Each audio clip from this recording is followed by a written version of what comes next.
4.5 లక్షలు 100 నియోజకవర్గాల్లో ఇచ్చినాం. 22,500 కోట్ల రూపాయలు పేదోళ్లకు మంజూరు చేసి ఇవాళ ఇందిరమ్మ ఇండ్లు కట్టిస్తున్న ప్రభుత్వం మాది 2 ఏళ్లలోనే. ఇదే కాదు, ఆనాడు రేషన్ షాప్ కాడ దొడ్డు బియ్యం ఇస్తే బర్లకు దానబెట్టనిక కూడా ఉండేది కాదు. 11 రూపాయలు మా అక్కల ఆన్నే అమ్మొచ్చేది. ఒకవేళ ఇంటికి తెస్తే బర్లకు దానబెట్టేది. అంతేనా అక్క? మా అక్క నవ్వుతుంది, నిజమే అని. అవునా? కానీ మీ తమ్ముడు తెలంగాణ ముఖ్యమంత్రి అయిన తర్వాత ఇవాళ 3,16,00,000 మంది తెలంగాణ బిడ్డలకు ప్రతి మనిషికి 6 కిలోలు ప్రతి నెల సన్న బియ్యం ఇస్తున్నాం కదా. సన్న బియ్యంతో వండి మనం తినుడే కాదు, సంటి పిల్లలకి ఇవాళ బుక్కెడు బువ్వ మా అక్కలు పెడతలేరా? మా అక్కల్ని అడగండి. ఇవాళ మీడియా మిత్రులకు చెప్తున్నా, ఏ ఆడబిడ్డనైనా పలకరించండి. ఈనాడు సన్న బియ్యం వాళ్ళ ఇంటికి వస్తున్నాయా లేదా, దాంతోనే వాళ్ళు వంట వండుకుంటురా లేదా? ఆ ఎల్లా సన్న బియ్యం 60 రూపాయల కేజీ ఉండే, మేము ఇయ్యడం మొదలుపెట్టినాక ఇవాళ మార్కెట్లో 45 రూపాయలకే వచ్చినాయి సన్న బియ్యం బజార్లో కొనుక్కోవాలంటే. ఇదే కాదు, ఆ ఎల్లా బతుకమ్మ చీరలు అన్నాడు, మీ బతుకులు బాగుపడతాయన్నాడు. చీరలు ఇయ్యంగానే మా అక్కలు తీసుకొచ్చి జొన్నసేన్ల కాడ పిట్టలకు అడ్డం కట్టేది బెదిరింపుల కోసం. ఎన్నడన్నా మా అక్కలు ఆ చీర కట్టుకున్నారా? మా ఆడబిడ్డలు ఈయనే ఉన్నారు, మీరు ఇంటర్వ్యూ చేయండి వరుస పెట్టి. మొన్న మేము ఇచ్చినాం ఇందిరమ్మ చీరే. ఆడబిడ్డకు చీర పెట్టుడంటే సారె పెట్టినట్టని మీ సోదరుడిగా నేను 65 లక్షల ఆడబిడ్డలకు తెలంగాణ గ్రామీణ ప్రాంతంలో 65 లక్షల ఇందిరమ్మ చీరల పంపిణీ చేసిన, ఇంటింటికి చీర పంపించిన. పట్టణాలలో 35 లక్షలు మళ్ళీ పంచబోతున్నాయి. ఎందుకంటే పరిశ్రమలు తయారు చేసి ఇవ్వలేదు. 1 కోటి మంది ఆడబిడ్డలకు ఇందిరమ్మ చీరలు సారె పేరు మీద ఈ రోజు నేను పంపించిన. చాలా మంది కెమెరాలలో కనిపిస్తున్నారు ఇందిరమ్మ చీరలు కట్టుకొని ఈ సభకు మా ఆడబిడ్డలు వచ్చింది. పండుగ పూట నాడు ఆడబిడ్డ సంతోషంగా కట్టుకునే చీర పుట్టింటి నుంచి పెట్టే చీర. అట్లాంటి చీరలలో కూడా సూరత్ నుంచి కిలోలలో కొనుక్కొచ్చి కమిషన్లు కొట్టేసిన నీతి జాతి నీది. ఆడబిడ్డల చీరలు కూడా వదలని జాతి నీది దోసుకున్నావు నువ్వు. మా గురించి ఆ మాట్లాడే భూమి ఉన్నోళ్ళకు ఉచిత కరెంటు ఆనాడు వైఎస్ రాజశేఖర రెడ్డి గారు మొదలుపెట్టిండు. పేదలు పట్టణాలలో నేను పోయినప్పుడు భూమి ఉన్నోళ్ళకు ఉచిత కరెంటు ఉంది, కానీ మా ఇంటి బిల్లు ఎవరు కడతారు నాయనా అని అడిగారు. అందుకే ఈరోజు 52 లక్షల పేదల కుటుంబాలకు 200 యూనిట్లు ఇళ్లల్లా ఉచిత కరెంటు బిల్లు లేకుండా చేసి మా ఆడబిడ్డలు ఫ్యాన్ వేసుకున్నా, టీవీ పెట్టుకున్నా, ఫ్రిడ్జ్ పెట్టుకున్నా ఈరోజు ప్రతి ఇంటికి 52 లక్షల మందికి 200 యూనిట్లు ఉచిత కరెంటు ఇస్తలేమా? మా రిపోర్టర్లు సోదరులకు కూడా కొందరికన్నా ఈ పథకం అందుబాటులోకి వచ్చే ఉంటుంది. ఎందుకంటే చాలామంది అందులో తిరుపతి చేయెత్తుతూనే ఉన్నాడు, ఆయనకు వస్తున్నట్టే ఉంది చూస్తుంటే. ఎందుకంటే చాలామంది రిపోర్టర్లు కూడా పేదోళ్ళు ఉన్నారు. 200 యూనిట్లు ఉచితంగా ఇచ్చినాం. ఇట్లా చెప్పుకుంటూ పోతే ఆడబిడ్డలకు మహిళా సంఘాల నాడు పెడితే మహిళా సంఘాలను నిర్వీర్యం చేసి స్వయం సహాయక సంఘాలకు రూపాయి ఉట్టకుట్ట చేసింది. కానీ 2 ఏళ్లల్లా 27,000 కోట్ల రూపాయలు సున్నా మిత్తితో ఆడబిడ్డలకు ఇస్తే ఇవాళ ఆడబిడ్డల చేతుల నగదు ఆడుతుంది. నగదే కాదు, ఆడబిడ్డలకు ఆర్టీసీలో నేను ఇవాళ మా అక్కల్ని అడుగుతున్నా, ఈ 2 ఏళ్లలో ఎక్కడికైనా బస్సు ప్రయాణం చేస్తే ఎవరన్నా చిల్లి గవ్వనన్నా మిమ్మల్ని అడిగినరా అక్క? మీరు చెప్పండి.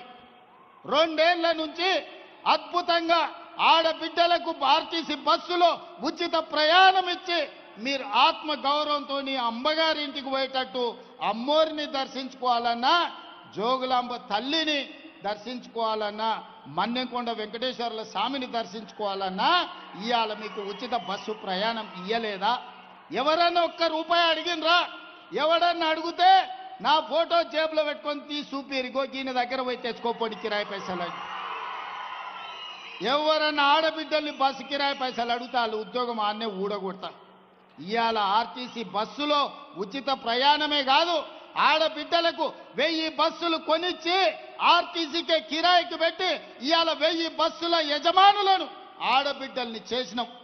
నారాయణపేటలో పెట్రోల్ బంకు నడుపుతామంటే మహిళా సంఘాలకు ఈ రోజు ల్యాండ్ ఇచ్చి పెట్రోల్ బంకులు నడుపుకునేది ప్రతి జిల్లాల ఆడబిడ్డలకి ఇలా పెట్రోల్ బంకులు నడపడానికి ఈ రోజు మనం అవకాశం ఇచ్చినాం.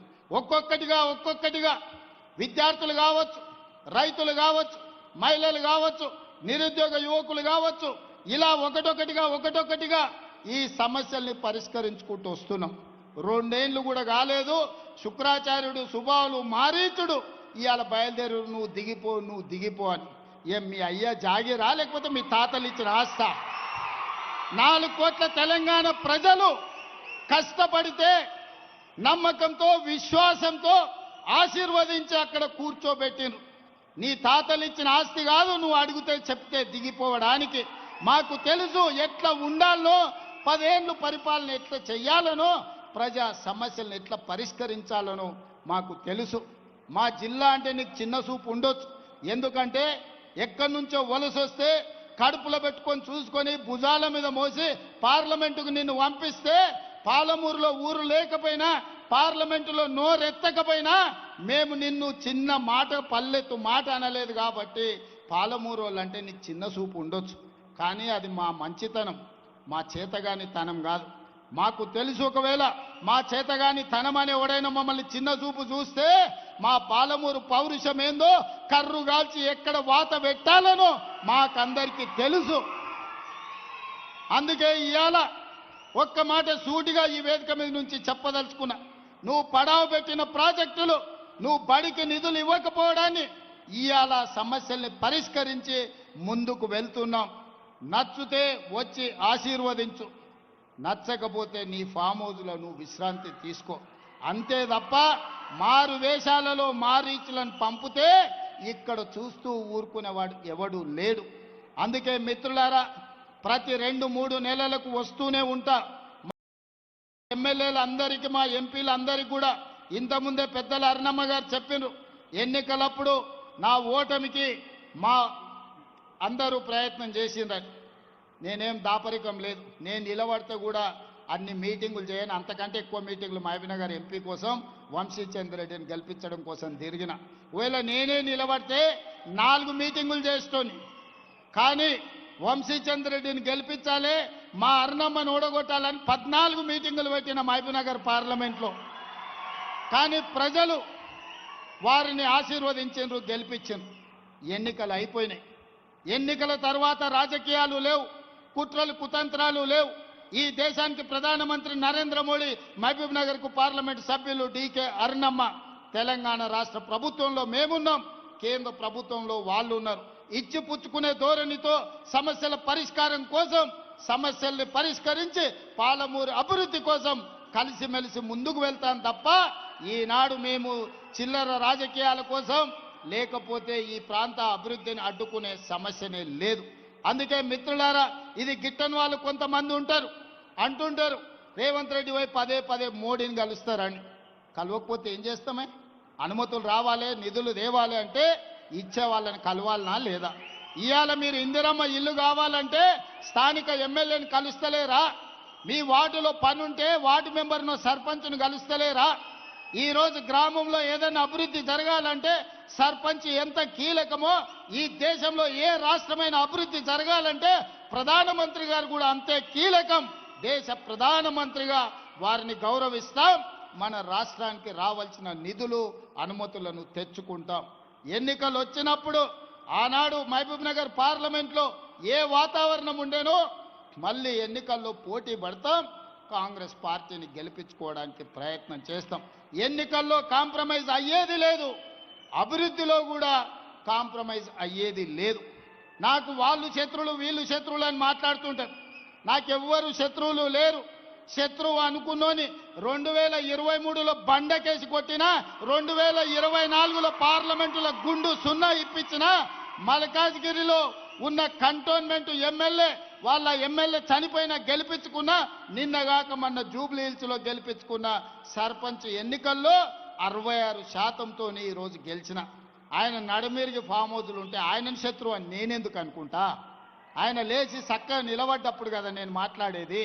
అందుకే నాకెవరు శత్రువులు లేరు. రాజకీయ ప్రత్యర్థులుంటే ఎన్నికల్లో ఓడించినాం.